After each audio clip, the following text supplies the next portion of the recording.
ghost ship was discovered in the middle of the Atlantic Ocean, the Mary Celeste.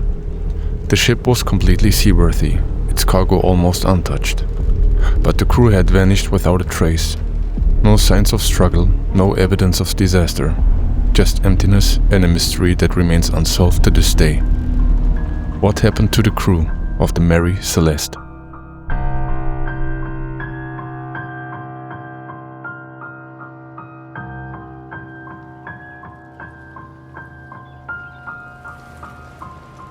It is the year 1872.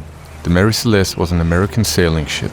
It was originally named Amazon and built in Nova Scotia, Canada, but from the very beginning she seemed cursed. Before her maiden voyage, the ship's first captain died suddenly. Over the next few years, the Amazon suffered serious damage in multiple accidents, collisions with other ships, even a fire on board. One captain died of an infection and eventually the ship ran aground during a storm off the coast of Newfoundland. Because of this tragic history, people began to say the ship was cursed. Others just call it bad luck. Eventually the ship was sold, heavily rebuilt and renamed Mary Celeste. A new captain came aboard, Captain Benjamin Spooner Briggs. Briggs was born in Massachusetts. Sailing ran in the family.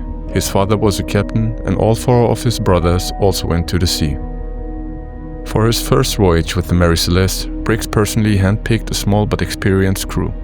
The crew consisted of 10 people, 7 experienced sailors, Captain Benjamin Briggs, his wife Sarah, and their 2-year-old daughter, Sophia. For Briggs, this wasn't just another voyage. He was responsible not only for his crew, but for his own family.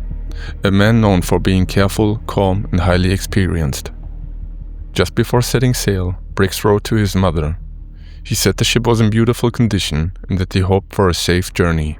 After several days of unsettled weather, the Mary Celeste left New York Harbor on November 7, 1872. The destination, Genoa, Italy.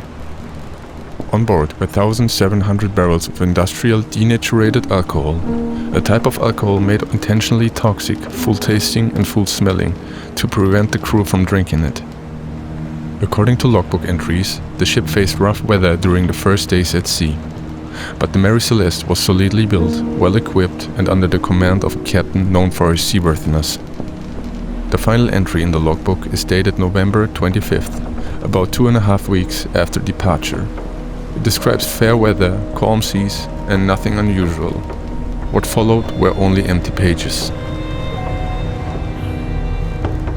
10 days later, on December 4th, 1872, the British brig De Grazia spotted the ship, roughly 400 miles west of Portugal, near the Azores. The Mary Celeste was drifting, completely abandoned. The men of the De Grazia boarded her. It was eerie, yet oddly calm. The cabins were mostly tidy, clothes and personal belongings untouched. The food stores could have lasted for a month, but there was no sign of the crew. About 3 feet of water had collected in the hold. Not unusual for a ship at the sea, and certainly not a reason to abandon the ship. A seasoned captain like Briggs would have known that. Still, the lifeboat was missing. The ropes appeared to have been cut, suggesting it was taken deliberately and in a hurry. The ship's papers and navigational instruments were also gone. Left behind were food, clothing, and questions. The Mary Celeste was brought to Gibraltar, where a maritime court investigated the case. The ship was largely intact, but there were odd clues. One of the pumps had been dismantled. Perhaps they were trying to fix an issue with the incoming water. Maybe the crew misjudged the situation. Maybe they believed the ship was sinking, even though it was still seaworthy. Something must have happened. Something strong enough to make an experienced crew, along with a woman and a child, abandon the ship in open waters and never return.